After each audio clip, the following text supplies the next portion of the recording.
Estás escuchando Milenio 3 por Aluka Nanika. 1:31, buenas noches amigos, estáis ahí, comenzamos la última travesía de este apasionante 2014, comienza Milenio 3 en la cadena SER. Aún como veis con la voz un poquito perjudicada, pero saliendo de todo ese misterio que es el umbral de la enfermedad, sobre todo cuando se pasa con bastante conciencia, como lo he hecho yo, y atravesando diferentes umbrales que darían desde luego para más de un programa.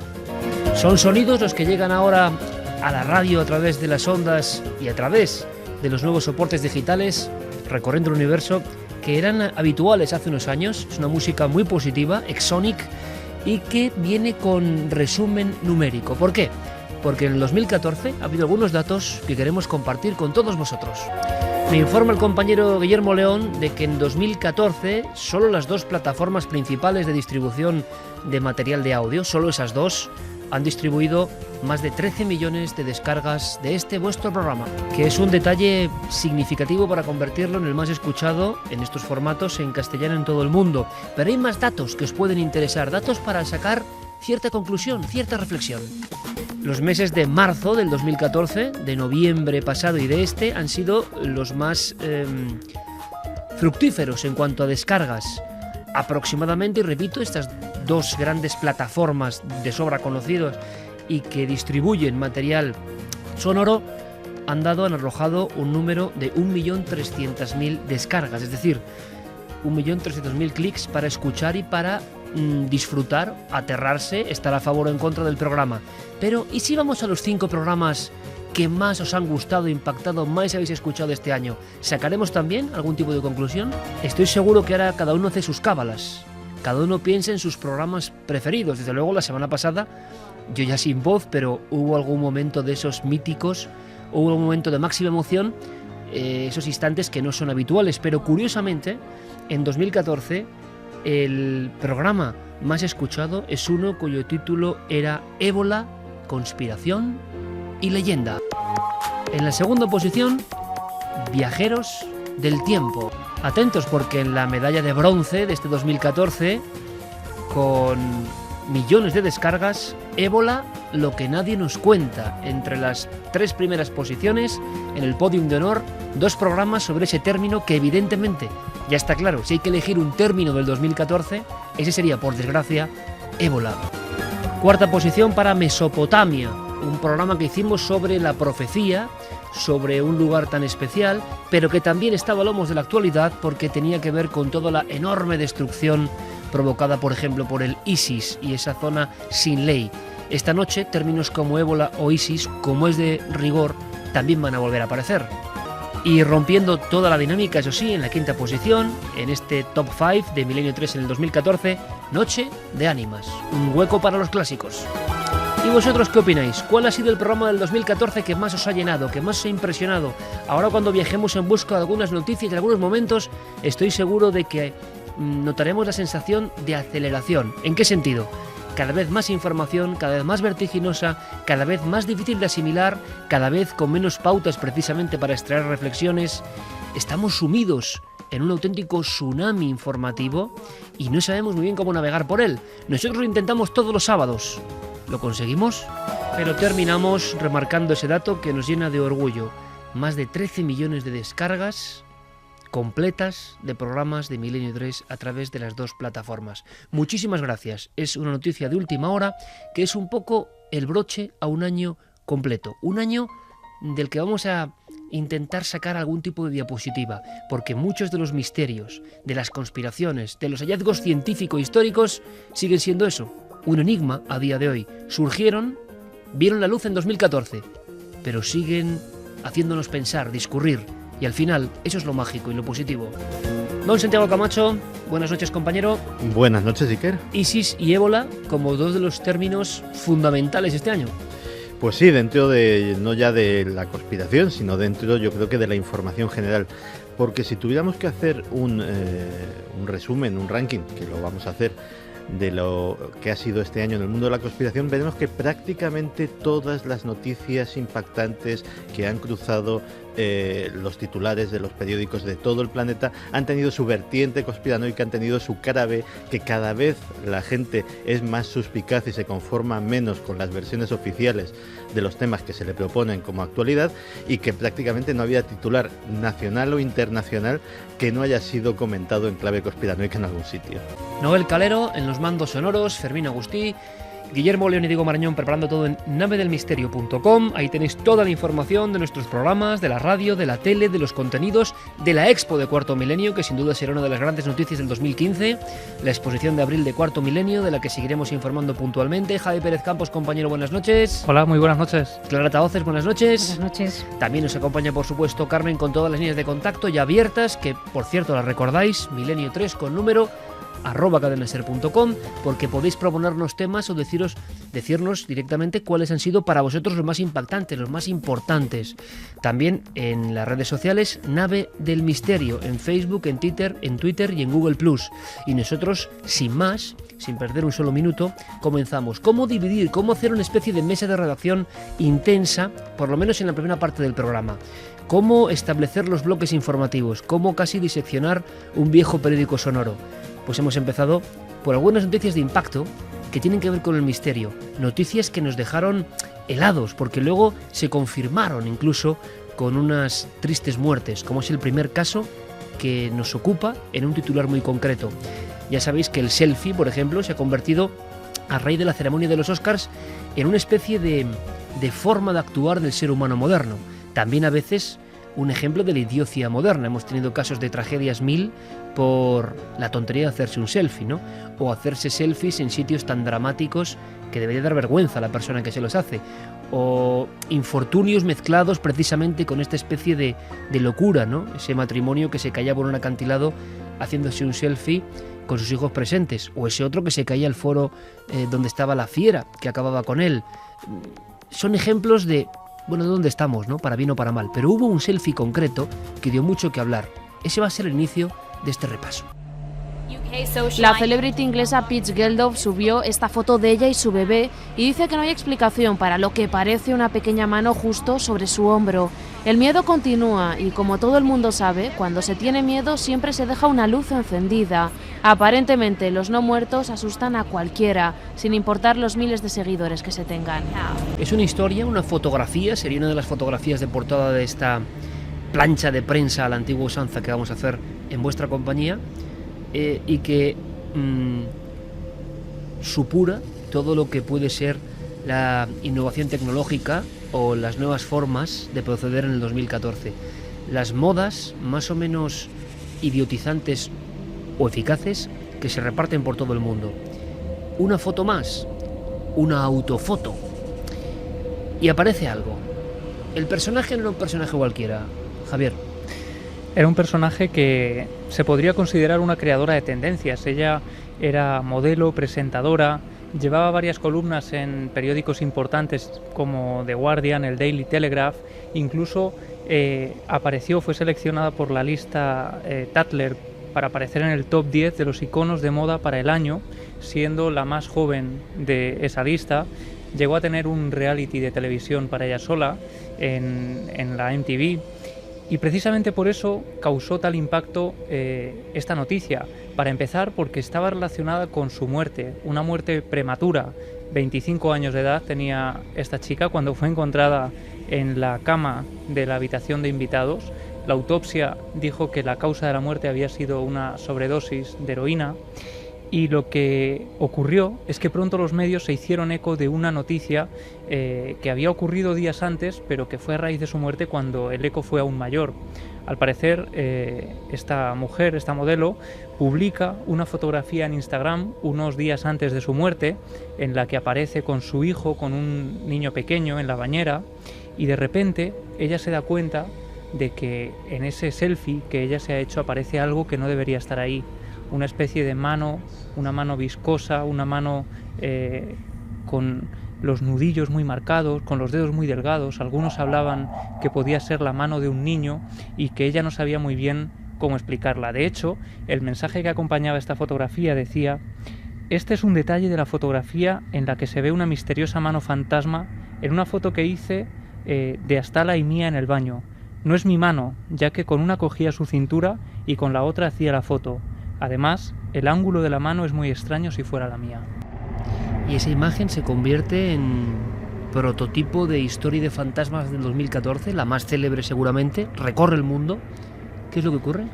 Bueno, ella contó que había estado indagando en el pasado de su casa, en la casa donde se toma esta fotografía, y había descubierto que allí en 1920, en la bañera de esa casa, se había suicidado la dueña de esa casa, que estaba además embarazada cuando se suicida, y relaciona estos hechos con la extraña fotografía. Lo cierto, Iker, es que a día de hoy esta foto sigue sin estar explicada. Esto ocurre en abril de 2014, de este año que estamos ya dejando atrás, y sin embargo no hay nadie hasta el momento que haya podido explicarla.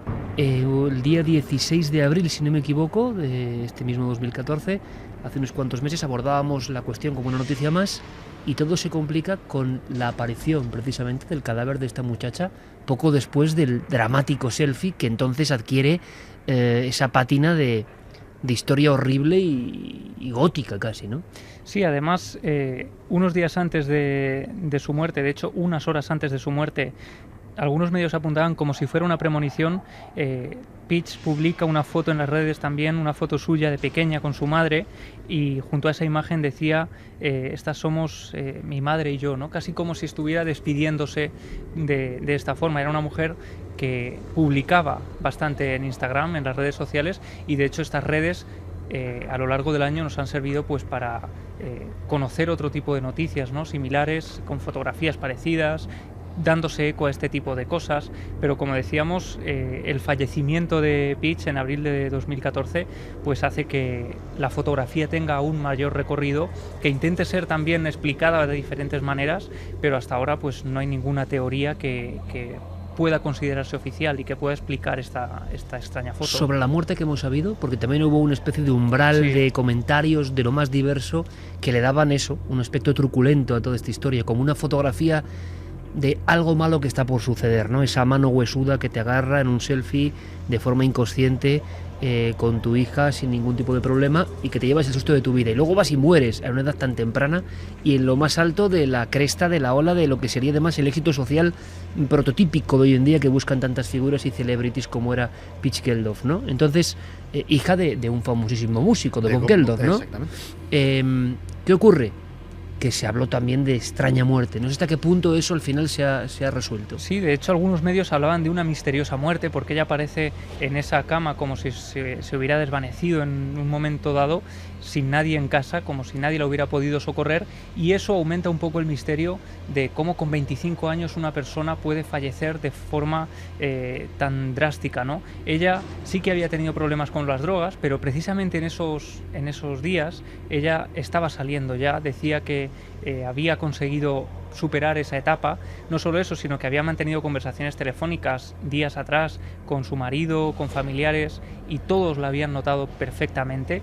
Creían que ese episodio estaba superado, efectivamente, pero es unos días más tarde, efectivamente durante varias semanas, se habla del misterio de la muerte de esta joven, porque no saben explicar lo que ha ocurrido, pero cuando se hacen los análisis finales en la autopsia, aparece esa sobredosis de heroína como causante de la muerte de esta mujer. Seguro que en las redes Diego y Guillermo ya con toda la información. Yo me estoy acordando, compañeros, Clara, Santi, primero que esto es como un arquetipo nuevo. Esto hace unos años sería imposible. La propia forma del susto tremendo. Algo que ya ha pasado incluso a las películas. Estamos viviendo, como decíamos, tan deprisa que las nuevas formas de autocomunicación, de autofotografía, generan también evidentemente sustos tremendos, ¿no? Hemos escuchado más de una vez y conocemos aquí una persona importante en el mundo editorial que lo vivió así. A mí me impresionó mucho porque empezaba hace unos 10 años el mundo, digamos, fuerte de la comunicación vía webcam, ¿no?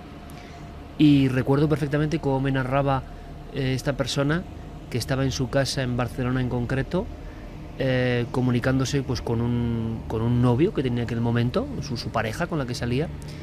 Y es otra de esas cosas que impactan porque, claro, Antes no teníamos estos resortes tecnológicos. La tecnología ha abierto la posibilidad de otro tipo de fenómenos.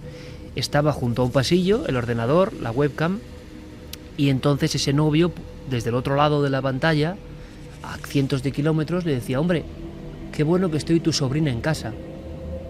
Y entonces esta mujer respondía: no, si estoy sola. No, es que estoy viendo a tu sobrina al fondo del pasillo. Una silueta de una niña se estaba enmarcando perfectamente detrás de la persona en esa comunicación dual, ¿no? Este tipo de fenómenos se irán complejizando o agitando, como ocurre con las redes sociales, que ya son un caldo de cultivo para el fraude, pero quizá también para fenómenos nuevos. Incluso en el ámbito de la conspiración ha habido también muerte de estrellas jóvenes de Hollywood, donde las familias acusaban vigilancia de cámaras, persecución de la CIA. Recuerdo el caso de Brittany Murphy, ¿no?, como uno de los más sonados también. Pero estamos ante arquetipos de fenómenos completamente nuevos que no sé hasta qué punto, compañeros, serán ya populares a partir de ahora, ¿no? Bueno, fíjate que hace solo unos días recibíamos un correo electrónico que tenemos que investigar y saber más de todo esto, pero es una chica que nos escribía muy asustada porque una amiga suya había fallecido en un accidente de tráfico, y lo que le impresionó y lo que le pareció extrañísimo es que unos días después de la muerte de su amiga estaba recibiendo me gustas en Instagram, en algunas fotos que ella había subido, procedentes de la cuenta de la amiga fallecida, como si estuviera usándola todavía. Claro, podría tratarse de un error informático de alguien que esté utilizando esa cuenta, pero el primer impacto de esta chica, cuando empieza a recibir esos mensajes, esos avisos procedentes de la cuenta de una amiga que acaba de fallecer en un accidente de tráfico, pues estaba asustadísima. ¿Os acordáis de la llegada de los móviles, que parece ya prehistoria, pero la llegada de los móviles, que nosotros lo hemos vivido como grupo social, ¿no? Y empezaron una serie de fenómenos nuevos, tanto llamadas nuevas como fotografías donde aparecía la mujer que ya estaba muerta y que aparecía junto al grupo de amigas sonriente, ese tipo de cosas que, bueno, van aportando cierto tipo de fenómenos que son novedades, ¿no? Pero que al final es el mismo fenómeno de siempre. Es que es increíble cómo cada vez que se va extendiendo el abanico de oferta tecnológica a la que disponemos, el misterio va colonizándolo y van apareciendo fenómenos asociados a esos nuevos conceptos. Yo creo que cuando se popularicen, y no tardará mucho, por ejemplo, las impresoras en 3D o los cascos de realidad virtual, y haya prácticamente uno en cada hogar o en cada pocos hogares, seguramente estaremos aquí hablando de, oiga, una impresora en 3D de un señor en Murcia ha empezado a hacer esto que es extrañísimo, o tremendo susto se llevó este chaval cuando estaba en su programa de realidad virtual y de repente empezaron a aparecer personajes que no debían de estar allí. Yo creo que es algo a investigar, cómo absolutamente cada manifestación tecnológica ha tenido, de hecho, desde las más arcaicas, cuando aparecieron las primeras grabadoras, ya estaban ahí las psicofonías para convertirse en un fenómeno nuevo. Estaban prácticamente en reproductores de discos de pizarra. En Siberia se graban, dicen, las primeras psicofonías y están ya en esos primeros reproductores. Con electricidad llegan también otros fenómenos y nos damos cuenta, el largo desarrollo del hombre nunca ha dejado de lado el misterio, ¿no? ¿Os acordáis hace 30 años en un polígono industrial de Vitoria, a las afueras de Vitoria, cuando hay un enorme apagón, y la impresora de Carmelo Daubaña, un ingeniero, que si ves la impresora ahora te entra la risa, ¿no?, de lo que era, porque era una impresora acoplada a un Spectrum de 48K que se activaba con un botón, y al mismo tiempo que sobre la ciudad de Vitoria se observaron unas luces y se apagaba toda la ciudad, aquella impresora empezó a emitir unos códigos que nadie entendía, ¿no? Bueno, seguramente con las impresoras más modernas de hoy en día sigue ocurriendo lo mismo, ¿no? Hay algo a los márgenes que parece que utiliza cualquier resorte tecnológico para ponerse en contacto con nosotros, ¿no? Bueno, pero fíjate, sin embargo, los patrones parecen seguir siendo los mismos que la aparición clásica, por ejemplo, en el cruce de caminos. Y es que parece que es selectivo. ¿Cuántos miles de millones de teléfonos móviles habrá ahora mismo en todo el mundo? Y sin embargo, ¿cuántas fotografías como estas se captan? ¿Cuántas llamadas de familiares difuntos? ¿Cuántos enigmas ocurren en elementos cotidianos que todos tenemos en casa? Sigue siendo algo que ocurre muy pocas veces en relación a la cantidad de elementos que tenemos ahí. Hombre, ocurre tan pocas veces como, por ejemplo, un encuentro con humanoides, ¿no? Yo creo que los últimos que hemos registrado en España, hubo una especie de extraña oleada, no sabe uno hasta qué punto también motiva la circunstancia cuando habla de ello, pero no sé si os acordáis, a final del año 2012, hacia el mes de noviembre, yo estuve allí con Carlos Largo en el Monte Abantos, que es un lugar tan cerca y tan lejos al mismo tiempo, ¿no? Es un lugar aparentemente tan conocido, pero que es un lugar agreste donde los haya. Un grupo de chicos observa una criatura, una figura que está como apiñada junto a un camino y que cruza la vereda mostrando su anatomía muy esquelética y que les asusta enormemente.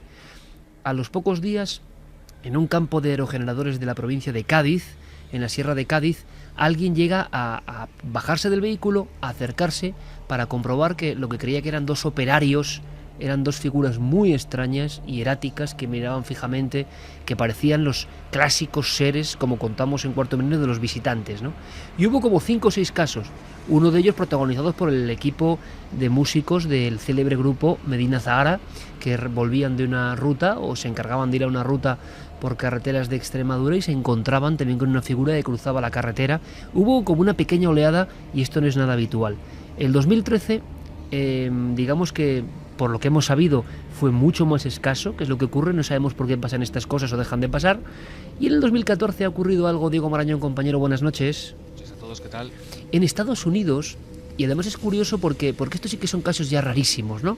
Como si perteneciesen a otra época, aunque el fenómeno sea lo mismo, pero un encuentro con un ser que cause pavor, que el testigo tenga, digamos, graduación militar. ¿Qué ha pasado? ¿Qué ha ocurrido? Porque además ha sido muy reciente, entra dentro del 2014, pero muy reciente, ¿no? Sí, hace unos días ocurrió el pasado viernes 12 de diciembre, fue en el área de Fort Hill, en el estado de Ohio, y lo que ocurrió es que un ex infante de marina de unos 60 años y cuyo nombre por el momento no ha trascendido a los medios, conducía en su camioneta de vuelta a casa junto a su mujer. Es una casa de la que son propietarios hace solamente unos meses, y fue entonces cuando, al enfilar la carretera que discurre junto a la iglesia de ese pueblo, se encontraron con una criatura, así aparece reflejado en la prensa que se ha hecho eco de esta noticia, una criatura que no fueron capaces de identificar y cuyo aspecto les impresionó. El ser estaba de pie junto a una inclinación de unos 3 metros muy cerca de la carretera. En su descripción, Iker, que esta pareja ha acompañado con un dibujo robot que realizaron nada más volver a casa para que no se les olvidaran los detalles, aseguran que esta criatura tenía más de 2 metros de altura, que tenía un rostro en el que no se distinguía expresión alguna, con una piel de color gris. Ellos decían que era muy similar al color del asfalto. Una criatura sin brazos y con unas piernas increíblemente largas. No solo les impresionó la longitud de esas extremidades, sino que además vieron con claridad cómo sus rodillas se doblaban hacia atrás, es decir, justo en el ángulo contrario al que sería esperable. Eso, claro, te imaginarás que le daba un aspecto completamente antihumano, por así decirlo. Bueno, pues al parecer la criatura habría cruzado la carretera a gran velocidad, se había internado en un bosque cercano. Eso es lo que consta al menos en el informe que esta pareja ha proporcionado al MUFON, que es esa veterana asociación encargada de investigar los fenómenos OVNI y los encuentros con humanoides en Estados Unidos. La mujer ha declarado que su marido es absoluta y completamente escéptico en estos temas, que jamás se habría atrevido ni habría admitido haber protagonizado un encuentro tan insólito como este si realmente no estuviese absolutamente impresionado por lo que vio. Yo me he puesto en contacto esta semana, en Nochebuena le escribí con Ron McGlone, que es el investigador del MUFON que está siguiendo el caso allí, y me contestaba que por el momento prefería no hacer declaraciones sobre el tema. Me contaba que aún lo está investigando y que le parece que es demasiado pronto para pronunciarse, que prefería tener prudencia ante lo que en principio, eso sí, desde luego parece un grandísimo caso con un regusto a viejos encuentros con humanoides. Pero te voy a dar un caso, Iker, un dato, que te va a encantar, y es que lo más curioso es que la prensa local de esa zona de Estados Unidos, los periódicos locales, han vinculado este encuentro, atención, con las apariciones que en 2013 se reportaron en una carretera en la A457 entre Lora del Río y Carmona, en Sevilla, aquí en España. Te acordarás que lo contamos. Claro. Bueno, pues dicen que la criatura que apareció ahora en Ohio es absolutamente similar a lo que reportaban los testigos de aquellos encuentros aquí en España. ¿Cuándo ocurrió el caso? Repite, Diego. Este caso de Ohio, sí, el viernes 12 de diciembre. O sea, antes de ayer mismo prácticamente. Efectivamente, hace 2 semanas. Seguiremos atentísimos la pista. Gracias, compañero. Un placer. Esto parece casi el lamento profundo, ¿no? De esos seres que ¿dónde están? Pertenecen al ámbito alucinatorio, pero habría mucho que hablar de eso, ¿verdad? Algunas veces se manifiestan con un elemento tan sencillo y tan sutil, pero que los testigos saben en el mismo instante en que se está produciendo que es una especie de marchamo de su antihumanidad. ese arquear de las piernas hacia adentro, por ejemplo. Eso que nos suena casi absurdo o animaloide más que humano, propio de un insecto, una gran mantis o algo por el estilo, y que sin embargo ese ser que se mantiene durante unos segundos ante los aterrorizados testigos hace solo ese gesto, y yo creo que ya hay poco más que contar, ¿no? Los testigos saben perfectamente que están asistiendo a algo que tiene muy poco que ver con lo ordinario y que lo extraordinario se ha abierto campo. Este sonido será extraordinario, vamos a oírlo, luego volveremos a ponerlo, Noel. Ocurre en Cádiz. De pronto la fría noche en Cádiz rugió y se pudo grabar desde diferentes puntos de la ciudad, y empezó una auténtica psicosis que, como vivimos en esta vorágine, hemos prácticamente olvidado. Pero escuchado el fragmento, vamos a bajar incluso la música, luego la recuperamos, Noel, porque yo creo que tiene su fuerza, porque todo el mundo puede pensar que si el aire, que si las grúas, que si elementos. Hay que saber que no ha habido una alarma más, y que en Cádiz siempre ha habido aire, grúas y un sinfín de cosas, ¿no? ¿Por qué ocurren las cosas una vez o en un momento dado y luego parece que no vuelven a pasar? ¿Es así? ¿O es que los medios generamos psicosis que se siguen durante un tiempo? Escuchad y a ver qué os sugiere, a ver qué eco os da esto. Ocurría en Cádiz hace tan solo unos meses. Dijeron que era el sonido llamado The Hum.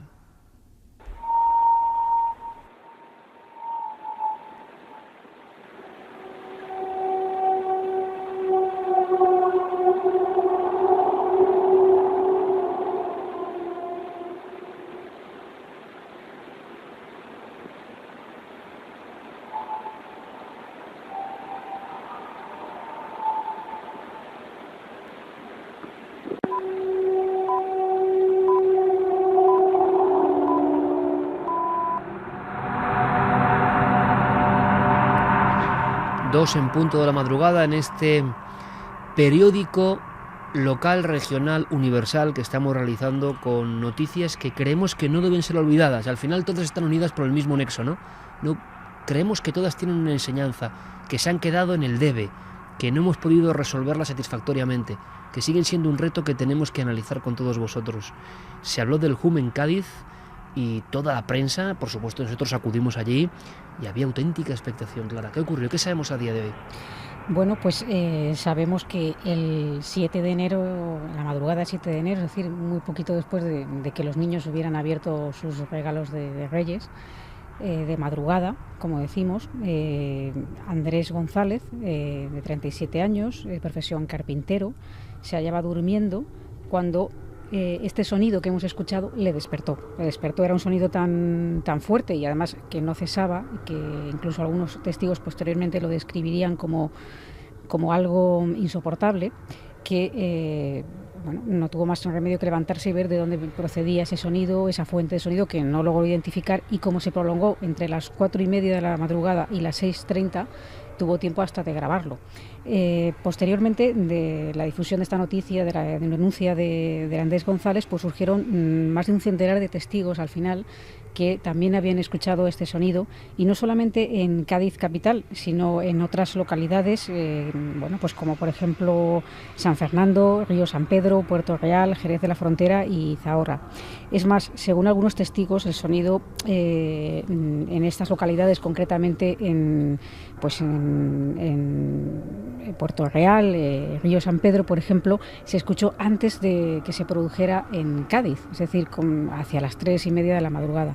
Después de difundirse la noticia, que además aquí también se le dio bastante cobertura y en Cuarto Milenio, pues como decimos, siguieron apareciendo nuevos testigos, e incluso algún testigo más que también lo había grabado, así corroborando un poco el testimonio de este primer testigo que mostró esa prueba, ¿no?, de la grabación.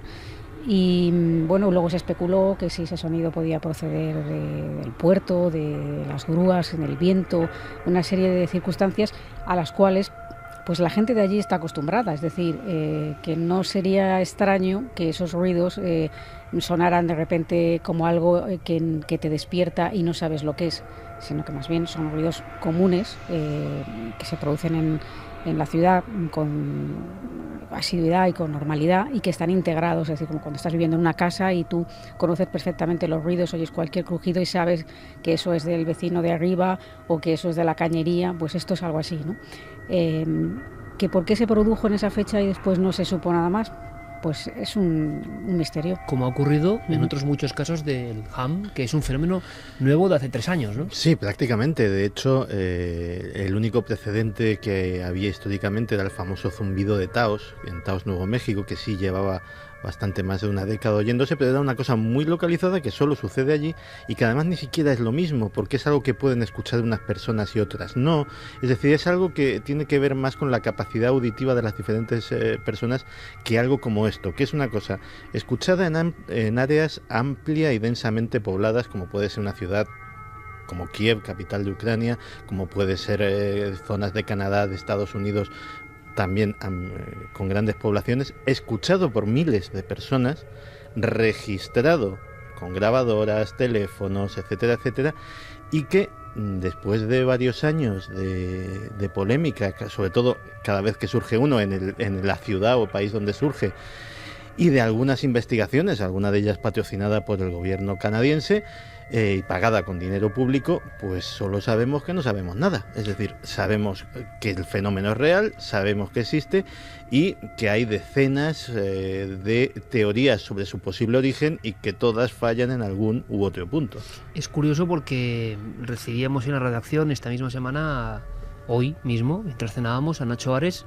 Venía todavía con la memoria fresca de la experiencia de Navalmoral la pasada semana en la provincia de Cáceres, y hemos estado hablando un poco de sonidos que se han grabado y no se oían, y sonidos que se oían y que no se han grabado.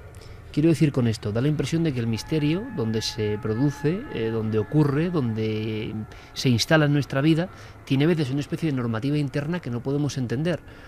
El equipo, con José Alberto como cámara, con Clara, con Gonzalo Pérez Sarró, con Nacho, estuvo escuchando una serie de cosas al margen de lo que escuchamos aquí todos, que nos puso los pelos de punta en uno de los momentos, yo creo que épicos, ¿no?, de la temporada, sin duda alguna, porque así fue como ocurrió. Y sin embargo luego lo podemos decir ya o adelantar, revisando el material, hablando de sonido de misterio, resulta que sonidos evidentes que se habían registrado y habéis escuchado no aparecen en ninguna grabación de ninguna grabadora. Y resulta que grabaciones encima de vosotros, como es ese alarido, no eran audibles. Es decir, parece que estamos... es como un juego del gato y el ratón, donde no todo lo audible se registra y no todo lo registrable se oye. Es una cosa extrañísima, ¿no? Y que quizá ese principio, a gran escala, en toda una ciudad, ¿por qué no puede ocurrir? Lo que ocurre en una pequeña comandancia de policía puede ocurrir en una gran ciudad. Porque en Cádiz, si no me equivoco, Javi, tú pudiste palpar la sensación. Todo el mundo se quedó con la incógnita. A nadie le convenció la teoría oficial que aparecía en los periódicos, ¿no? No, desde luego que no. Y había todavía esa inquietud de unos días más tarde. Gente que no sabía explicar lo que había escuchado, pero sabían perfectamente que no eran sonidos cotidianos. Llegaron a decir, por ejemplo, que era el sonido de la construcción de un puente, que podían ser barcos que llegaban de madrugada. Bueno, pues todos esos sonidos, esos vecinos están acostumbradísimos. Son gente, además, que estuvieron toda la tarde con nosotros y constantemente me preguntaban en qué lugar se había escuchado todo esto. El periodista Isidoro Martínez, que no sabía nada del tema, se había empapado para intentar dar respuestas también a esas más de 100 peticiones que él recibió en unos días, contándole que habían escuchado todo eso. En fin, el ambiente, yo llegué allí unos días más tarde, pero el ambiente todavía era un ambiente caldeado, ¿no?, con este asunto.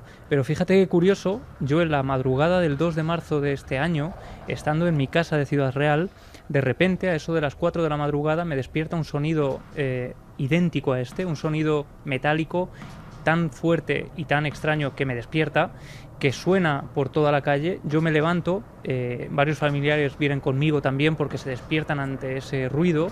Mi perro se empieza a poner muy nervioso y yo lo que hago, pues viendo que está ocurriendo todo aquello, saco el teléfono, empiezo a grabar y grabo las reacciones de mi perro, que lo que hace automáticamente es, yo lo dejo en el balcón y él se va corriendo asustado a su casa con el rabo entre las patas. O sea, una reacción que yo he visto muy pocas veces en él, ¿no? Era como un miedo pues exacerbado. Yo lo volví a llevar allí y él se volvía a marchar. Y es el sonido idéntico. Además, yo durante varios días estuve investigando, indagando, hablé con periodistas, con policías locales que habían recibido llamadas también preguntando por ese sonido. Y lo cierto es que no se supo. No sabemos si podemos englobarlo dentro de lo que llamamos el ham. Yo digo que es idéntico al sonido de lo que hemos escuchado en Cádiz y lo tengo grabado. Además, esa noche compartí con varios integrantes del equipo en directo todo lo que estaba ocurriendo y lo cierto es que yo recogí decenas de personas que habían escuchado exactamente lo mismo y podemos decir que nunca antes y nunca después de esa noche hemos escuchado nada igual. Vamos a escucharlo de nuevo, Noel, simplemente para refrescar la memoria. Ocurría hace apenas un año y se ha quedado, es el ejemplo clásico de incógnita, ¿no? Ahí se lanza una teoría, por fortuna no vuelve a pasar, o por desgracia, pero al final, si era algo tan cotidiano, es siempre lo mismo, ¿no? Si es algo tan cotidiano, tan fácil de explicar, ¿por qué no pasa exactamente 46 veces más? Pues nunca lo sabremos. Ocurría así en Cádiz un 7 de enero.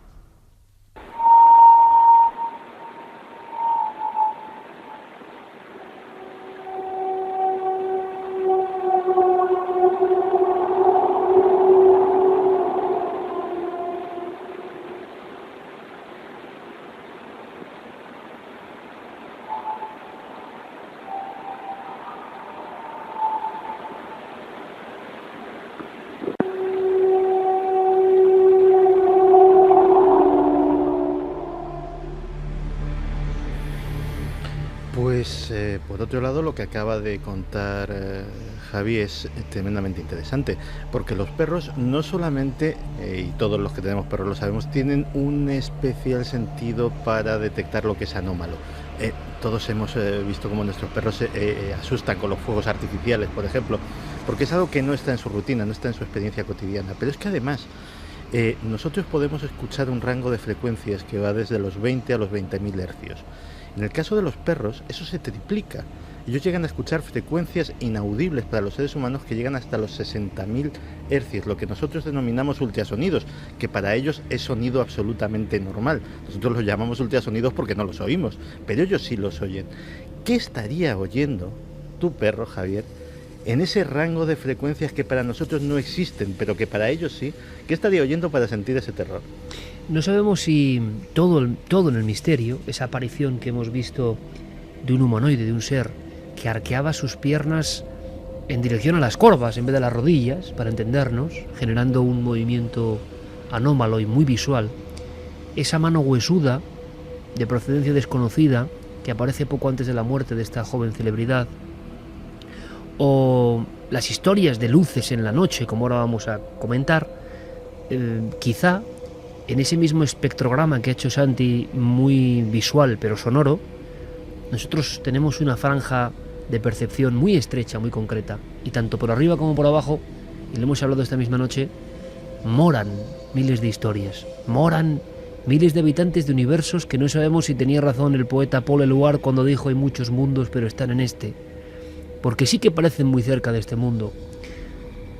Y a veces nosotros, catapultados por mil y un motivos, circunstancias, estrés o una especial sensación de, vamos a decirlo así, transparencia o de inspiración especial, quién sabe, accedemos a uno u otro mundo que está dividido en capas como si fuera un arco iris. Cuando bajamos a las capas más inferiores nos encontramos, quién sabe si con esas criaturas o esos sustos que desde luego parecen emanar de una energía densa y complicada.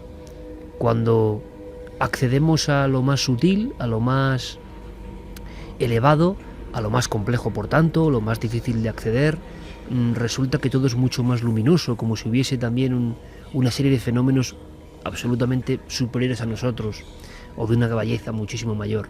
Pero esas capas de la realidad, esos universos paralelos, ese, llamadlo como queréis, estados alterados de conciencia, pueden decir algunos, parece que permanentemente están ahí, que en determinados momentos, sin que sepamos muy bien cuál es el resorte, nosotros podemos, en una esquina de un camino, grabando a través de un balcón en la soledad de una ciudad de provincias, o quién sabe si en nuestra propia casa estamos leyendo un libro tranquilamente una noche y dejamos de leer y a los pies de nuestro propio sofá, o vagando como una sombra que ha pasado pero perceptible y clara y nítida en la cocina hemos visto un niño, una figura, o esa silueta que es llamada o nominada como sobrina por parte de la persona que ignora lo que está pasando y que está a cientos de kilómetros a través de una conexión webcam.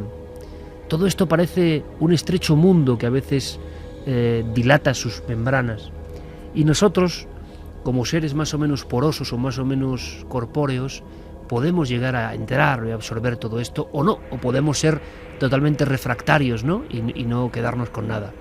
Pero también las luces de la noche parece que forman parte de toda esta realidad que se aparece. Si hay un caso que también además fue de inicios de año, que provocó miles de titulares y que acabó sin explicarse, es el de Bremen. Ya tuvimos a profetas del ámbito militar que nos dijeron que iba a pasar esto. También en el mes de enero, qué curioso, coincidiendo con lo de Cádiz prácticamente, y ni más ni menos que en la ciudad de Bremen todo se paralizaba por el caso, quizá no por la visión más espectacular, pero sí por la osadía de esas luces que bloqueaban ni más ni menos un aeropuerto alemán y lo condenaban a estar varias horas sin tránsito aéreo. Llegamos a hablar en Milenio 3 con Dennis Ritter, uno de los testigos, uno de los primeros en grabar el extraño fenómeno. Parece que ha pasado un siglo, lo que es la aceleración, y ha pasado apenas un año.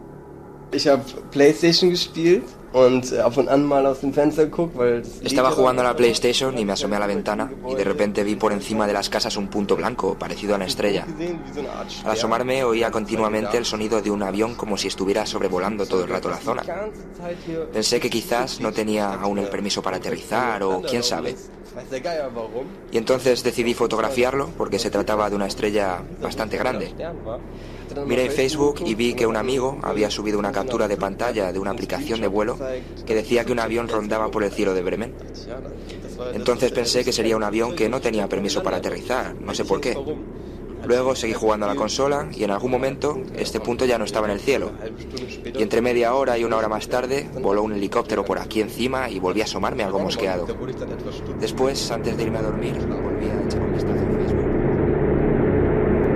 Uno de tantos testimonios en la ciudad de Bremen donde se bloquea, repito, el vuelo. Hacía mucho tiempo que no vivíamos algo parecido. Logramos entrevistar a personal de la policía que afirmaba que desde torre de control se estaba viendo esto. Pero antes de que Javi nos cuente qué pasó, en qué quedó esto, fijaos lo que decía apenas una semana después, porque yo creo que es un poco el ojo de buen cubero, ¿no?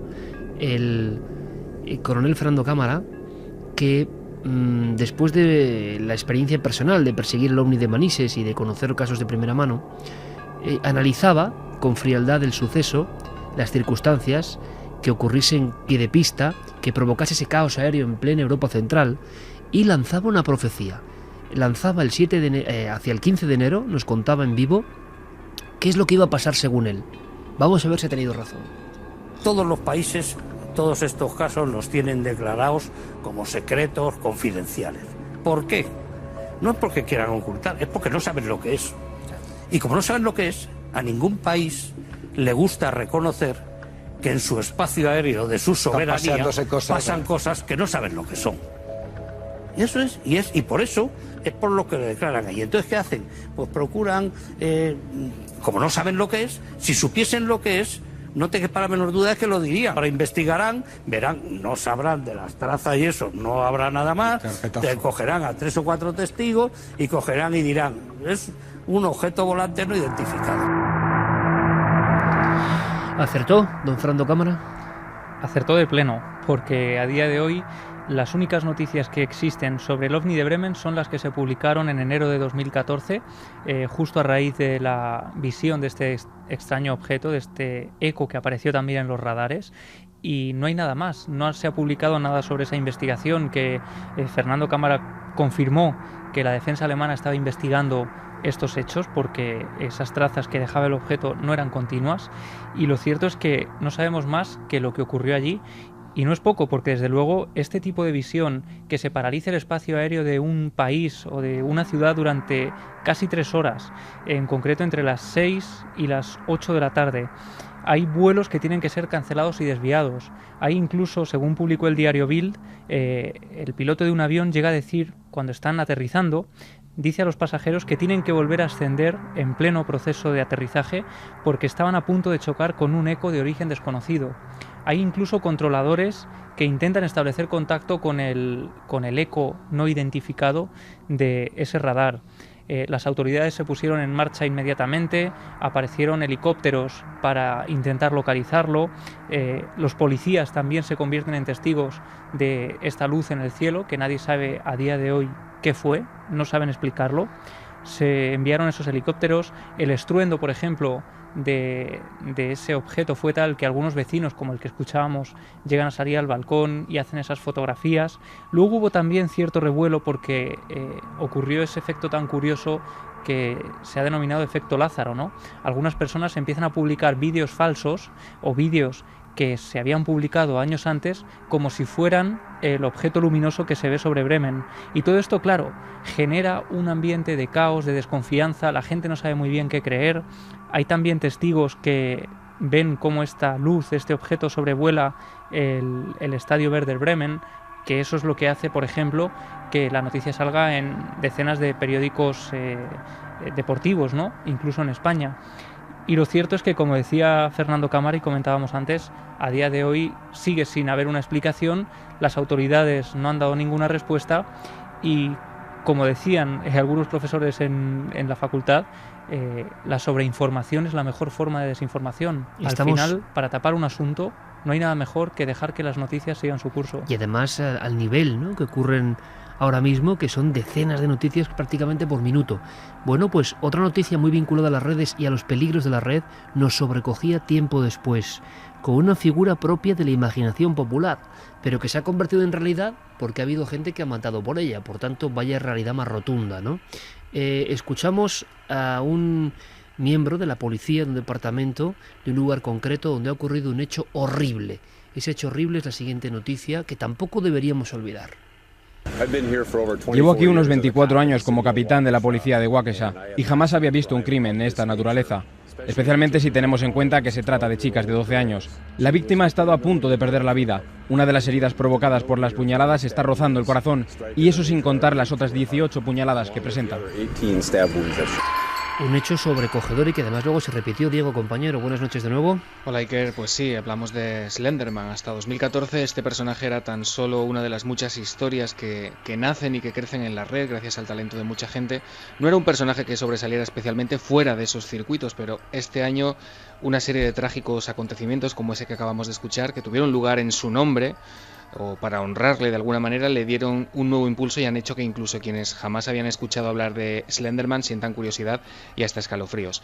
Lo decías bien, el primer sobresalto es el que acabamos de escuchar. Llegó a principios de junio de este año, cuando dos adolescentes de 12 años acuchillaron una veintena de veces a una compañera de clase. Ocurrió en el condado de Waukesha, en Wisconsin, y lo hicieron, según declararon a la policía, para impresionar a Slenderman, a este personaje de ficción. Contaron además que trataban de convertirse en agentes de Slenderman y que después del primer homicidio su intención era buscar refugio en la mansión de esta especie de demonio de los bosques. Esto provocó que tanto el creador del personaje como la web, que mayor difusión le han dado, condenasen de inmediato el suceso, se desvincularan de alguna manera de lo sucedido, y lo que sabemos por ahora es que estas menores van a ser juzgadas como si se tratase de adultos. El motivo es una ley estatal del año 95 que exige que los fiscales presenten cargos como adultos en casos de homicidio o de intento de homicidio si el menor tiene como mínimo 10 años. Pero es que la cosa no quedó ahí, Iker, porque no habían pasado 2 semanas de este suceso cuando otra niña, que también estaba obsesionada con Slenderman y que era aficionada a escribir sus propias historias sobre este ser, atacó también a cuchilladas a su propia madre en el estado de Ohio en esta ocasión. La mujer llegó a su casa después de trabajar, su hija estaba en la cocina esperándola con una máscara blanca que le daba ese aspecto similar al del personaje, y en este caso, afortunadamente, las lesiones no fueron tan graves y no hubo que lamentar ninguna muerte. La cosa pareció calmarse, pero pasó el verano, Iker, y en septiembre otra niña de 14 años incendió su casa en Florida, intentó también matar a su madre y a su hermano, y lo hizo con el propósito de ofrecer una especie de ofrenda a Slenderman también para convertirse en una de sus discípulas. Tras la investigación pertinente, la policía confirmó a la prensa que este suceso también había sido motivado por la sobreexposición de la niña a historias de este tipo.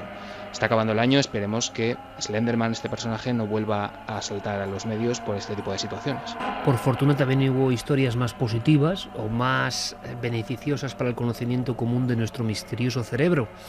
hace unos meses se registraba una conversación, un fragmento. Nos traía la noticia un impresionadísimo Manuel Martín Loeches, que es una eminencia mundial en el campo de la neurociencia y es un hombre ortodoxo, escéptico incluso, valiente, eso sí, compañero en Cuarto Milenio, pero ortodoxo. Por tanto, él estaba como realmente embriagado, ¿no?, con lo que estaba ocurriendo. Al parecer, un informe absolutamente revelador que se da a conocer en 2014 demuestra algo que, de ser así, sería un salto infinito, desde luego, ¿no? Una especie de demostración de las capacidades para saltar en el tiempo y el espacio de nuestra prodigiosa maquinaria humana. Así se producía esta conversación. Lo que se está viendo con estas pruebas que está haciendo el doctor Ben y tantos otros, como menciona, son varios países los que están implicados, es que el cerebro reacciona en función de cosas que van a pasar después. Y es que eso es lo más impresionante. Menudo titular acabas de dar, ¿no? Si lo pensamos fríamente... Es que es así, es decir, el cerebro empieza a reaccionar, empieza a mostrar respuestas, empieza a sentirse influido por cosas que todavía no han ocurrido, van a ocurrir unos minutos después. Y además, no solamente no han ocurrido todavía, sino que es que nadie ni nada ha decidido exactamente qué es lo que va a ocurrir. Y cuando se decida, eso ha ejercido un efecto en lo que ocurrió unos minutos antes. El profesor Loeches estaba realmente emocionado. Luego tampoco se ha hablado mucho de este informe, ha quedado ahí, pero desde luego era científico y además él dijo, hay que admitirlo, es ciencia, ¿no? El cerebro a veces se adelanta a los acontecimientos e incluso parece que influye en el propio resultado. Impresionante. Uno de los, desde luego, estudios que tienen que ver con cerebro / precognición, premonición, más impresionantes de todos los tiempos, ¿no? Sí, porque además este experimento previamente se había realizado en 2010, como recordarán nuestros oyentes, y fue tremendamente cuestionado desde los ámbitos científicos, diciendo que eso tenía que ser un error, que esos experimentos estaban mal hechos. Y pues Daryl Ben, que fue quien lideró estos experimentos con estudiantes, una serie de palabras que tenían que memorizar y luego escribirlas, ¿no?, las que recordaban, pues se repitieron en diferentes países y arrojaron resultados idénticos a los que ya se habían presentado en 2010. Es decir, que un poco la parte más cientifista tuvo que ceder ante una realidad que era incuestionable. Y curiosamente es muy interesante el ver que se realizó este tipo de experimentos intentando que los propios investigadores no influyeran, porque quien seleccionaba las palabras que esos estudiantes, ellos habían hecho su test y después una máquina seleccionaba esas palabras. Había asepsia total. Sí, total. Y luego también en una segunda fase de esos experimentos había una cosa muy interesante, y es que se les proyectaban una serie de imágenes de todo tipo, pero de vez en cuando, de manera aleatoria también, sin que se decidiera por parte de los científicos que participaban en el proyecto, se intercalaban imágenes relacionadas con cuestiones eróticas que se constató que las personas reaccionaban antes de que esas imágenes, o sea, unos segundos antes de que esa imagen llegara hacia ellos, y solamente se reaccionaban con ese tipo de imagen, con esa reacción tan característica que se repitió, dando a entender de alguna forma que no solamente la máquina no había seleccionado la imagen de cuándo se iba a emitir, sino que la persona ya lo había recibido con anterioridad. El cerebro se adelantaba durante una serie de fracciones de segundo a lo que estaba por suceder. Reflejaba la impresión en su cerebro, la impresión fisiológica de algo que realmente todavía no había llegado a estar enfrente de la retina, ¿no? Yo creo que es impresionante. Sí. Y encima que no se había ni siquiera decidido por parte de nadie, es decir, que fue una máquina quien lo decidió y que cuando se realizaron esas pruebas, la máquina aún no había seleccionado todo esto, ¿no? Según nos informó el doctor Gaona, los últimos acontecimientos, y esto son palabras mayores, pero van en esta línea, ¿no? Fijaos el abanico, ojalá vengan a contárnoslo, el abanico de lo que se está haciendo ahora en Canadá, cómo interviene el cerebro, la disposición, la positividad, la actitud del cerebro del experimentador en, por ejemplo, los diferentes movimientos, caldo de cultivo, microorganismos. Es decir, la mente influye sobre lo que se está experimentando en concreto. Y claro, esto se puede hacer con unas tablas de miles y miles de pruebas, ¿no?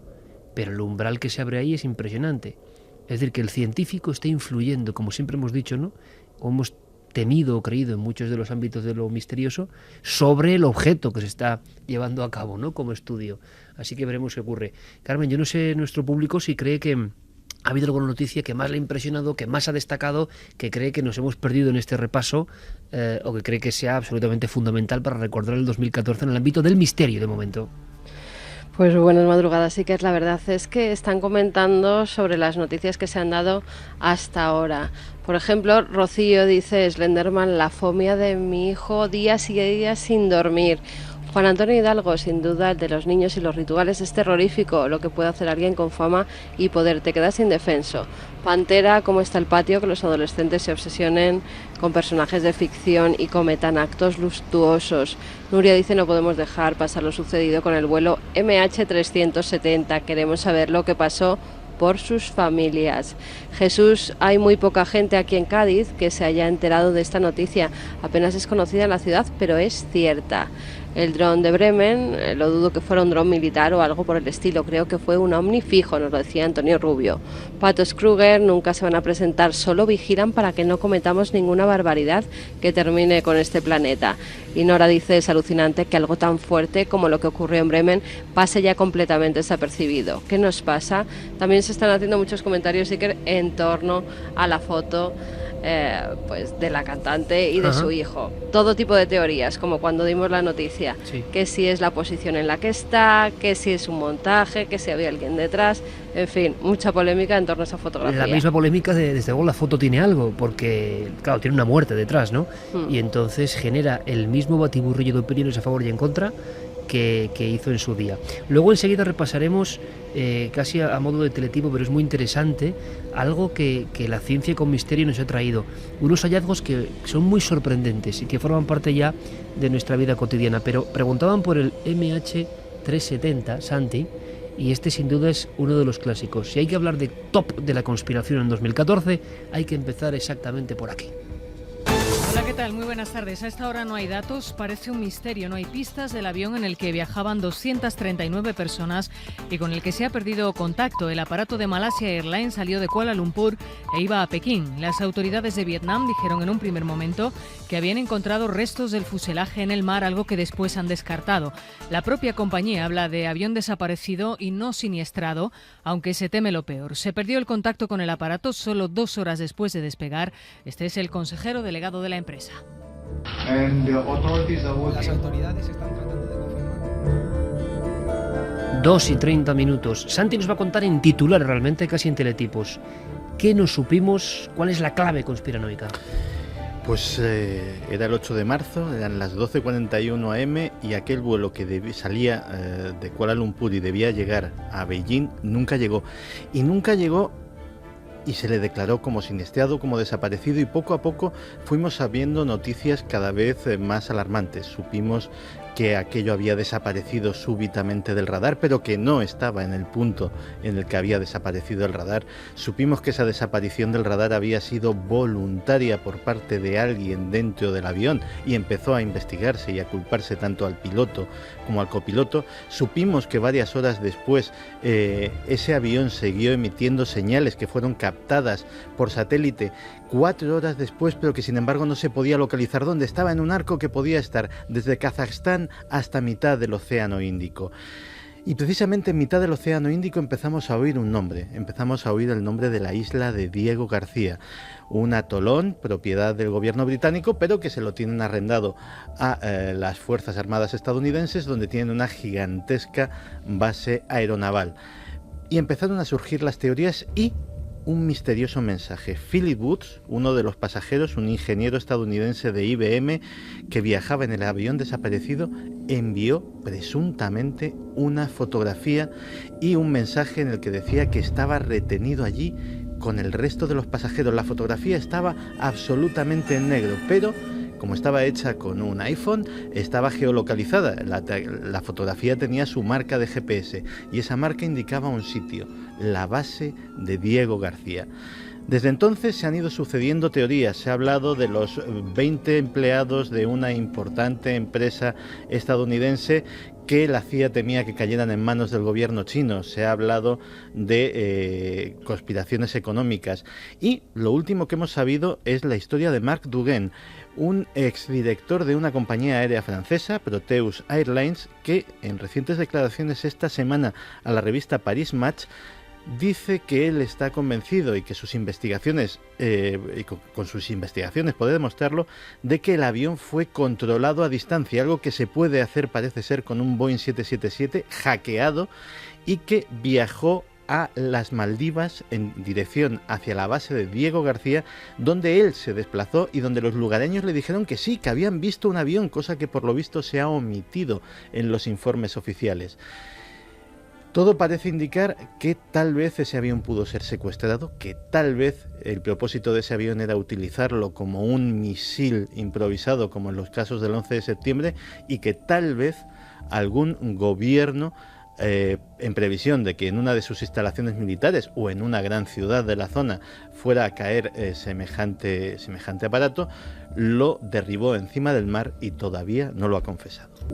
Por cierto que durante todo el año, este avión desaparecido, fijaos si el año ha sido, vamos pasando, como decíamos, con la aceleración no nos damos cuenta de lo que pasa ni ayer, ¿no? Ya nos hemos olvidado del ayer. Uno abre un poco el archivo próximo y se da cuenta de las cosas que estamos contando, porque muchas de ellas, si os dais cuenta, compañeros, son clásicos del misterio que serán clásicos seguramente dentro de 20 años, de los de capítulo del libro del avión desaparecido. O sea, porque la última noticia, Carmen, la dábamos hace apenas 10 días, nueva inspección, una especie de escaneo sonar del fondo, ya tenía eso mala pinta, pero se anuncia en todo el mundo que parece que es la cola, y al final se ha quedado también, como siempre, en agua de borrajas, ¿no? Pues sí, la verdad es que no se ha vuelto a saber nada de esos escaneos y de si se ha encontrado algo. No sabemos si es por el parón de Navidades, que también han parado de nuevo de buscar ese avión, o porque realmente no había nada. En principio estaban todas las compañías, todos los países en ese proyecto para escanear además palmo por palmo el fondo marino de un lugar que nunca había sido escaneado, y ahí estaba lo intrigante. Pero el caso es que no se ha vuelto a saber nada, Iker. La gente que estaba haciendo esas fotografías a través de los escáneres no ha vuelto a decir nada, y no sabemos si es que están investigando verdaderamente todo lo que se hizo o que han parado porque esa investigación no llevaba a nada cierto. Este mismo año, parece mentira, hace apenas 6 meses el mundo conocía unas siglas que ahora ya asumimos, ¿no?, como terroríficas y como una amenaza, pero hace 6 meses era algo absolutamente nuevo. Escuchamos a un portavoz norteamericano que hablaba con crudeza aquí en la cadena SER cuando el fenómeno comenzaba. ISIS, bueno, tengo que redecirlo, ya lo hemos dicho varias veces, no es un estado, no es islámico, no representan esa gran religión. No podemos poner una fecha límite porque es una campaña ideológica al mismo tiempo que es una campaña militar. Pero vamos a degradar y destruir el grupo ISIS. Ese es el compromiso del presidente. De la esquina histórica de la Mesopotamia, y lo decíamos en uno de los programas más escuchados, surgió una facción nueva, surgieron unas imágenes del terror, surgieron unos hombres embozados en oscuros ropajes que degollaban sin piedad y lanzaban extrañas consignas que no se lavan la sangre. De pronto el mundo entero era consciente de lo que significaba Estado del Levante, del Islam, de Siria e Irak. Lo que nadie imaginaba es seguramente lo que estaba por venir. Y de pronto, de aquellos lugares donde nació la cultura occidental, lo que llegan son imágenes de cabezas puestas en picas, de cuerpos desmembrados en cruces de caminos, de violaciones de mujeres, de ejecuciones sumarísimas y sobre todo esos cuchillos afilados abriéndose paso. Un horror inconcebible en un lugar que fue la antigua puerta de lo demoníaco. Y además se difunde un miedo complementario, la de los individuos como células individuales que pueden actuar en cualquier momento, con esa especie de arrebato. Y también se habla de conspiración. Esas personas pueden actuar de esta forma, sin ningún tipo de aprecio a la vida humana. Decapitaciones de niños llegan al mundo en imágenes y todo el mundo nos quedamos absolutamente pálidos. Está ocurriendo, muchos piensan directamente que es casi propio de una profecía, de una apocalíptica profecía bíblica. Y es que el fenómeno que hemos vivido en los últimos meses es prácticamente inédito en la historia moderna mundial. Tendríamos casi que remontarnos a la época de Gengis Khan o de Atila para recordar cuándo un grupo de bárbaros salidos prácticamente de la nada, sin apenas recursos de principio, se hacen con el territorio de un país entero y lo someten al terror. Y en ese terror nos incluyen al resto de la comunidad internacional. Parece, lógicamente, que eso ha inquietado muchísimo a la gente, porque la gente se hace preguntas. Esto es tan sumamente anómalo. ¿Por qué? ¿Qué es el ISIS que no haya sido Al-Qaeda? Que no haya sido cualquier otra organización terrorista. ¿Qué poder tiene? ¿Cómo surge? ¿Por qué Occidente, el mismo Occidente que puso de rodillas al todopoderoso ejército de Saddam Hussein no una sino dos veces en apenas unos días, se ve incapaz de afrontar esta amenaza terrorista? ¿Qué intereses hay detrás? Y cuando uno va escarbando la cara B de la historia, empiezan a surgir los primeros puntos oscuros.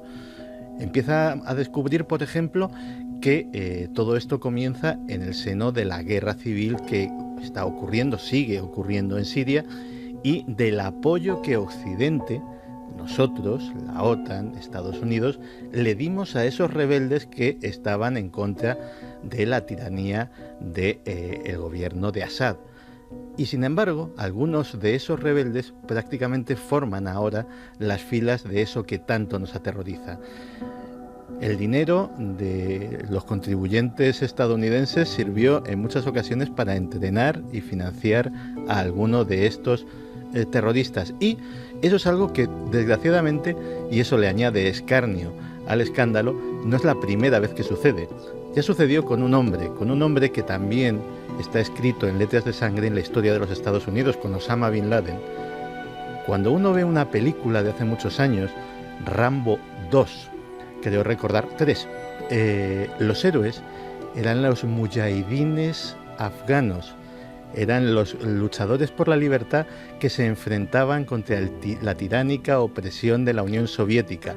Rambo en persona iba a ayudar a un personaje que hasta físicamente se parecía muchísimo a Osama Bin Laden. Iba vestido igual, tenía las mismas armas, tenía los mismos ideales. En aquel momento eran héroes por la libertad. Esos héroes por la libertad acabaron derribando las Torres Gemelas. Pues parece ser que, desgraciadamente, el hombre, y en este caso el hombre de los servicios norteamericanos, es el único animal que tropieza dos veces en la misma piedra. Se habla de una sustancia, Santiago, como pasaporte para la ferocidad más absoluta que nunca antes, yo creo que se ha visto en este mundo global, ¿no? Sí, porque todo esto tiene muchas preguntas oscuras. La primera, ¿de dónde sacan el dinero?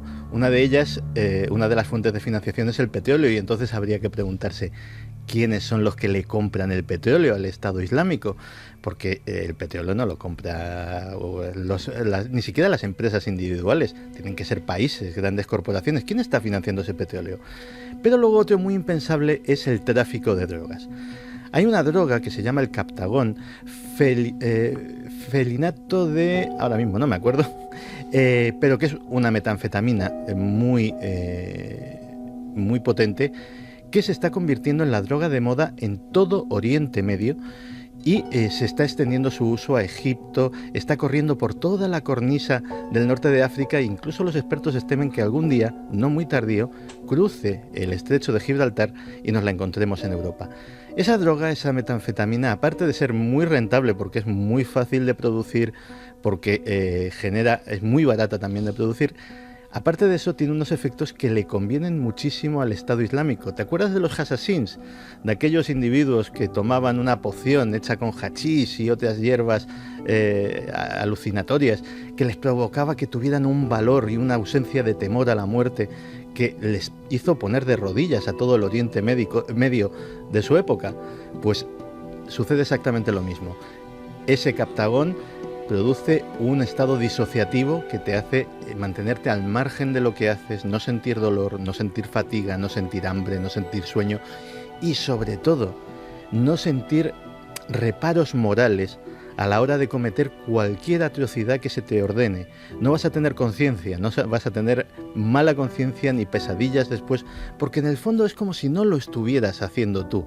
Es la droga perfecta para alimentar a un ejército de asesinos, como es el caso del ISIS. Curiosamente, y aquí es donde la cosa se pone un poco extraña, esa droga, que era un fármaco que se utilizaba contra la narcolepsia y otro tipo de trastornos mentales en la década de los 80 y que fue retirado porque tenía unos efectos secundarios que lo hacían absolutamente inadmisibles, esa droga retirada en los años 80 empezó a volver a producirse en 2011 en Bulgaria, en un laboratorio que pertenecía a la OTAN. Así reapareció el captador. Otras declaraciones nos ponían enfrente de una palabra que, ¿quién iba a imaginar que íbamos a vivir hasta en las puertas de nuestra propia ciudad, en Madrid? Por fortuna todo se va olvidando en esta vorágine, pero en Madrid tuvimos esa casi polémica zona de exclusión que al final no se puso sobre la área hospitalaria de Alcorcón, pero a punto estuvo, lo sabemos ahora por las autoridades. ¿Queda algo por saber del ébola? Sin duda otra de las grandes palabras del 2014, que desde luego ha venido lleno de acontecimientos. El virus del ébola está surgiendo en oleada por África Occidental. El hecho es que estamos todos a un viaje en avión a distancia de un cataclismo. Y por ahora se dice que no hay tratamiento alguno contra el ébola. Y eso no es cierto. De hecho, hay un muy bien conocido, un muy bien caracterizado nutriente, la nanoplata.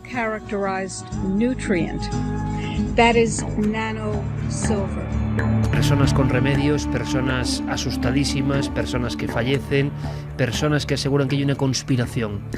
En un titular, Santi, prácticamente, ¿qué nos queda de saber del ébola o los conspiranoicos? ¿Qué pensáis que queda todavía en la recámara sobre el ébola?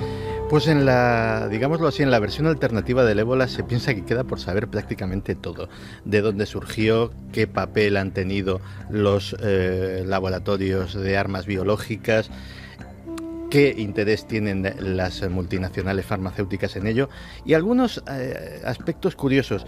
Uno de ellos, el más curioso posiblemente, tiene que ver con otro vuelo, el MH17. En el MH17 volaba Glenn Thomas, consultor de la Organización Mundial de la Salud en Ginebra, y que había participado en un laboratorio en Sierra Leona, de donde se acusa precisamente desde círculos conspiranoicos que surgió este brote actual. Esa persona, muy asociada al gobierno estadounidense, de repente, casualmente, en lo más álgido del brote del ébola, desaparece en ese extraño también accidente, atentado más bien aéreo, cuya autoría todavía está por esclarecer. También llamó mucho la atención las declaraciones de una alta funcionaria estadounidense, Mary Harf, que se confundió en mitad de una rueda de prensa y en vez de decir epidemia de ébola dijo ataque con ébola, lo cual dio lugar a toda serie de suspicacias. E incluso algunos médicos, como el doctor Broderick, que es un médico liberiano pero educado en Estados Unidos, en la Universidad de Delaware, que hablaron en la prensa africana y que aquí tuvo muy poco eco, de que según sus análisis y según sus investigaciones, esta cepa del ébola en concreto era un organismo genéticamente modificado. Y cuidado, que la conspiración está claro que va a permanecer paralela a nosotros siempre ya, ¿no? Pero es que ha habido últimamente, y hablamos de la última semana, otro gran revuelo mundial, Santi. Otro revuelo que sé que a ti te apasiona además, porque tiene todos los condimentos casi de tragicomedia, con mucho de traje, ¿no? Y poco de comedia, pero bueno, algo hay. Ha ocurrido ahora mismo, prácticamente, pone el colofón al 2014, es la última gran conspiración. Escuchamos este documento. No creo que sea un acto de guerra, creo que es un acto de cibervandalismo cuyas consecuencias han sido muy costosas, muy caras. Nos lo tomamos muy en serio y responderemos proporcionalmente. Esto es un mundo nuevo donde todo está tan digitalizado que cualquiera va a tener la capacidad de perturbar nuestras vidas de muchas maneras. Tenemos que hacer un mejor trabajo de vigilancia en torno a esto.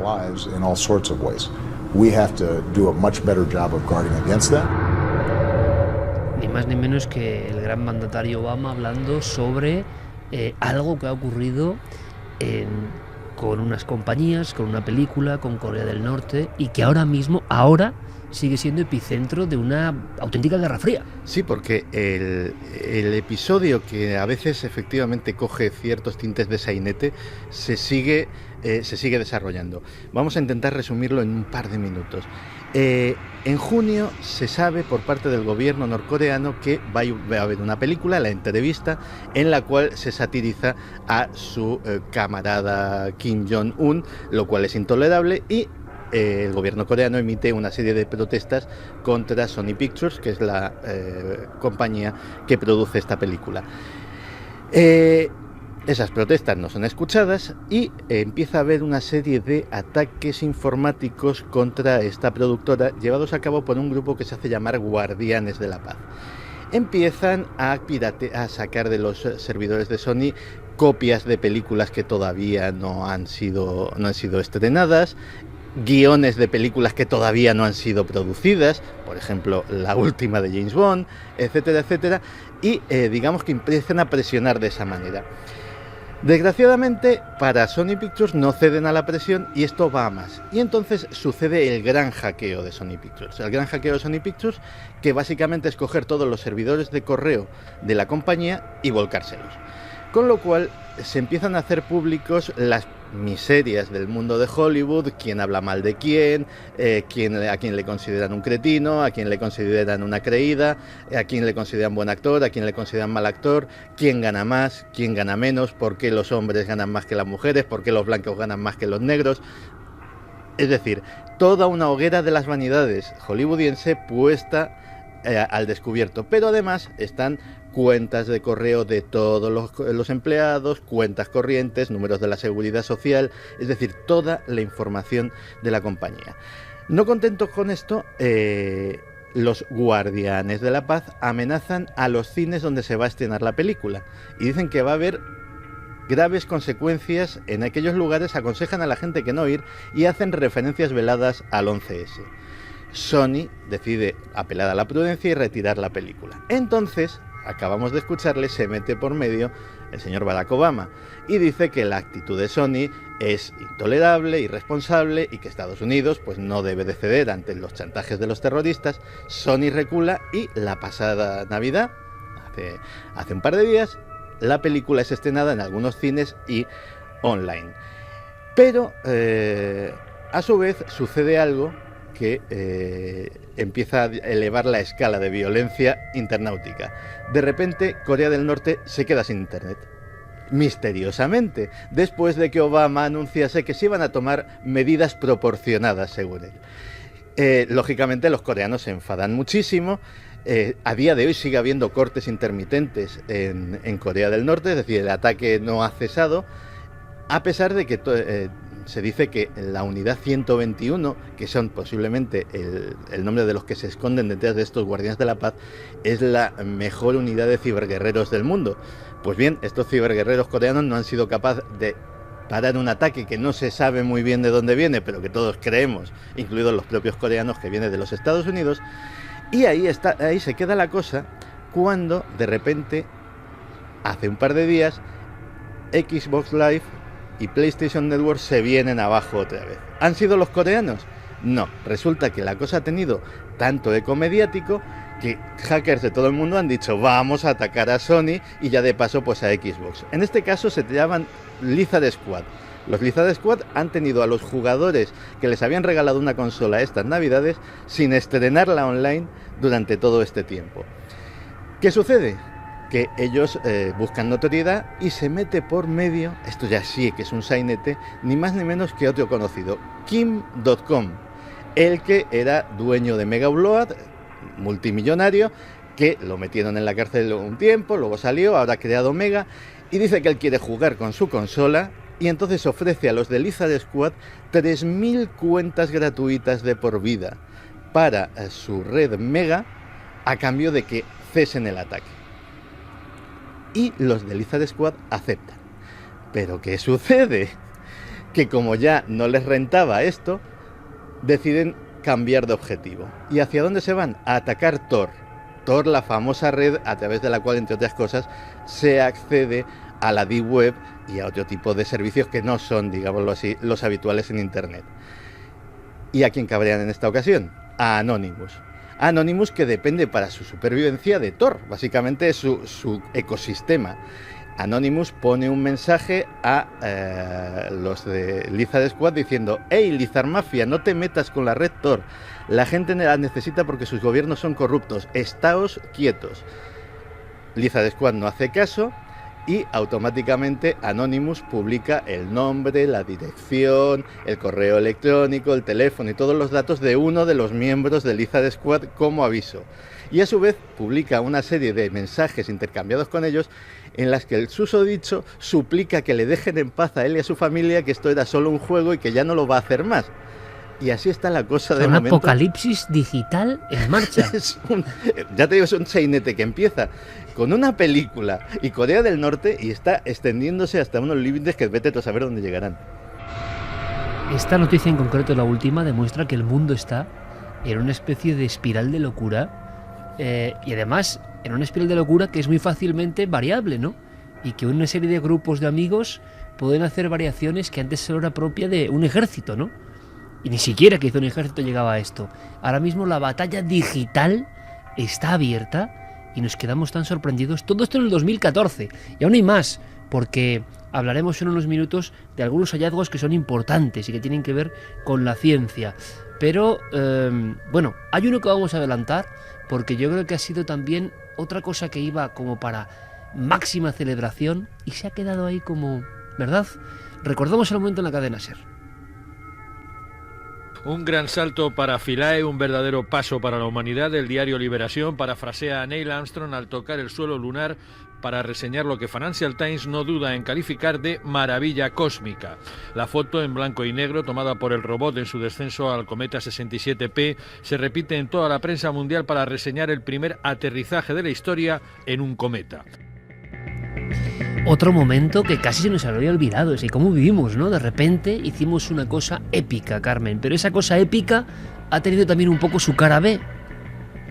Bueno, la verdad es que la misión Rosetta está lanzando noticias casi a diario, aunque no sean pues grandes noticias. Sí que es cierto que en pequeñas píldoras nos van dando algunos datos. Por ejemplo, hace tan solo unas horas se filtraba una fotografía que ha mandado desde la misión Rosetta, desde ese cometa. Al parecer se ha conseguido fotografiar un acantilado de 1 kilómetro de profundidad que se halla en el núcleo que llaman oscuro de ese cometa, con lo cual ya se han podido ver algunas de las rocas. Algunas de ellas dicen que de más de 20 kilómetros de ancho, y por eso nos van dando pequeñas informaciones para que no se nos olvide esta misión Rosetta, que, como bien decía nuestro compañero de la cadena SER, es el primer aterrizaje de una máquina construida por el hombre en un cometa. En la revista Science, que es la que ha publicado los 10 avances científicos del año, la ha dado como la primera noticia, la más importante.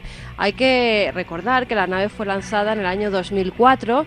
En 10 años, hasta este año 2014, recorrió 6.000 millones de kilómetros hasta llegar a ese cometa 67P, Churyumov-Gerasimenko, así se llama. Es un objeto bastante pequeño que apenas tiene 4 kilómetros de longitud y que viaja por el espacio, fíjate ahí, que era 135.000 kilómetros por hora. Tú imagínate lo difícil que era que a esa velocidad una máquina construida por el hombre consiguiera aterrizar junto a ese cometa.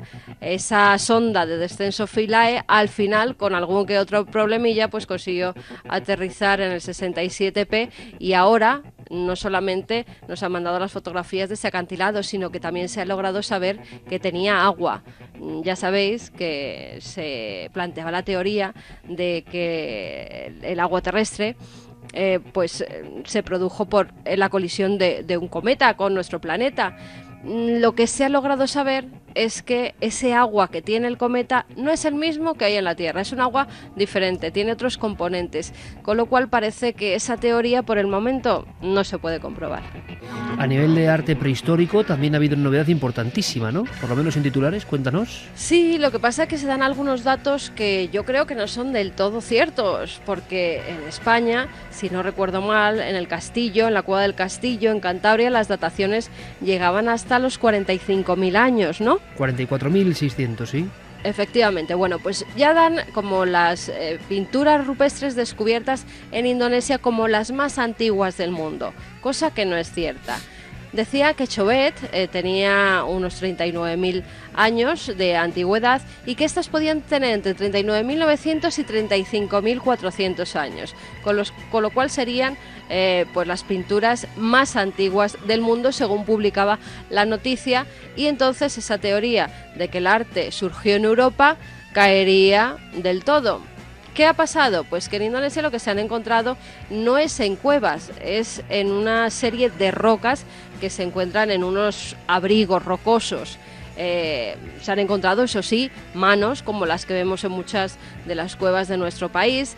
En la cueva de Maros, por ejemplo, en la isla indonesia de Sulawesi, sí que es cierto que hay una serie de pinturas que parecen unos animales un tanto extraños, como pueden ser unos cerdos muy antiguos, o se asemejan a eso han dicho los especialistas.